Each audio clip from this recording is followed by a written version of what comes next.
تاریخ کے ایک سب سے مشہور، سب سے ڈرامائی فوجی حکم کے پیچھے کی اصل کہانی کیا ہے؟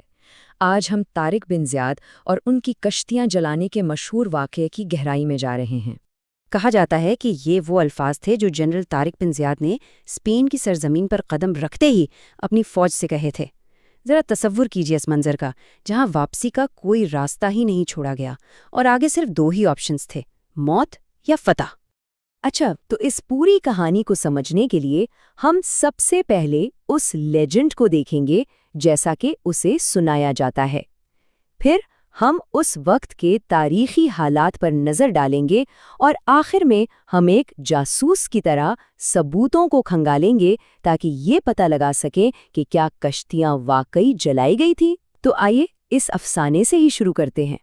تو کہانی کا وہ سب سے مشہور حصہ، وہ فیصلہ جس نے جیسے تاریخ کا دھارا ہی موڑ دیا، یہ ایک ایسا لمحہ ہے جو واپسی کے سارے راستے بند کر دینے کی ایک علامت بن چکا ہے۔ چلیں دیکھتے ہیں کہ یہ کہانی ہمیں کیا بتاتی ہے۔ ذرا جبل طارق پر اس منظر کو ذہن میں لائیں۔ ایک طرف تقریباً 7,000 سپاہی ہیں اور دوسری طرف ویزیگوت کی 1,00,000 کی فوج کھڑی ہے۔ یعنی حالات ایسے ہیں جو بظاہر بالکل ناممکن نظر آ رہے تھے۔ دیکھیے، یہ کوئی جذباتی فیصلہ نہیں تھا۔ لیجنڈ کے مطابق یہ ایک بہت سوچا سمجھا منصوبہ تھا۔ پہلے ساحل پر اترنا، پھر دشمن کی بڑی فوج کا اندازہ لگانا اور پھر جان بوجھ کر فرار کا واحد راستہ ہی ختم کر دینا۔ اس کا مقصد صرف ایک تھا، فوج کو یہ احساس دلانا کہ اب فتح کے علاوہ اور کوئی راستہ بچا ہی نہیں ہے۔ یہ ایک بہت زبردست کہانی ہے، لیکن یہ سب کچھ اچانک تو نہیں ہوا نا؟ آخر طارق بن زیاد کون تھے اور وہ اسپین میں کر کیا رہے تھے؟ آئیے اس فتح کے پیچھے کے اصل تاریخی پس منظر کو سمجھتے ہیں۔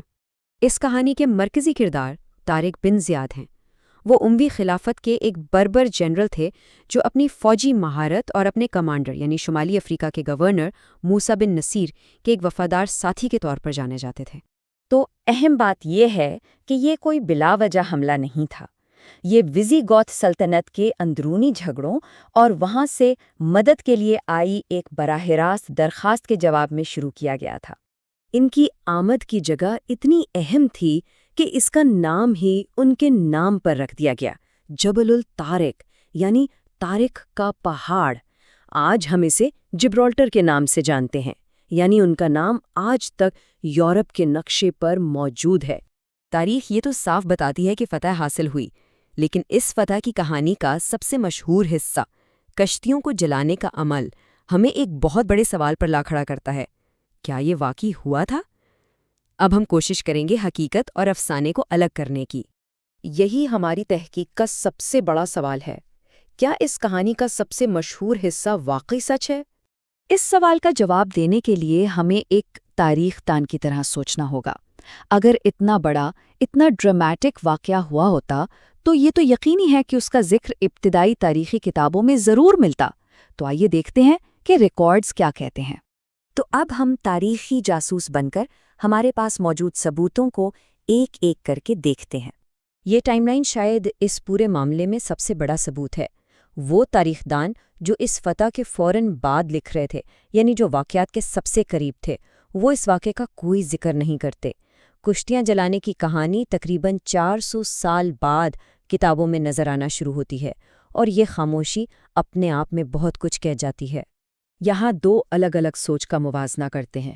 افسانے کی منطق رومانوی ہے، ہمت جگانے کے لیے سب کچھ داؤ پر لگا دو، لیکن ایک جنرل کی منطق فوجی حکمت عملی پر مبنی ہوتی ہے۔ کشتیاں صرف بھاگنے کا راستہ نہیں تھیں، وہ تو شمالی افریقہ سے رسد، رابطے اور مزید فوجیوں کے لیے لائف لائن تھیں۔ انہیں جلانا تو فوجی خودکشی کے برابر ہوتا۔ تاریخی ذرائع اس بات کی تصدیق کرتے ہیں کہ دشمن کی طاقت کا اندازہ لگانے کے بعد طارق نے موسیٰ بن نصیر سے مزید فوج بھیجنے کی درخواست کی اور انہیں 5,000 مزید سپاہی ملے بھی۔ اور یہ بات ہمیں ایک بہت ہی سادہ لیکن اہم سوال کی طرف لے جاتی ہے۔ اگر ساری کشتیاں جلا دی گئی تھیں تو یہ 5,000 فوجی سمندر پار کر کے پہنچے کیسے؟ یہ چھوٹی سی منطق پوری کہانی پر ایک بڑا سوالیہ نشان لگا دیتی ہے۔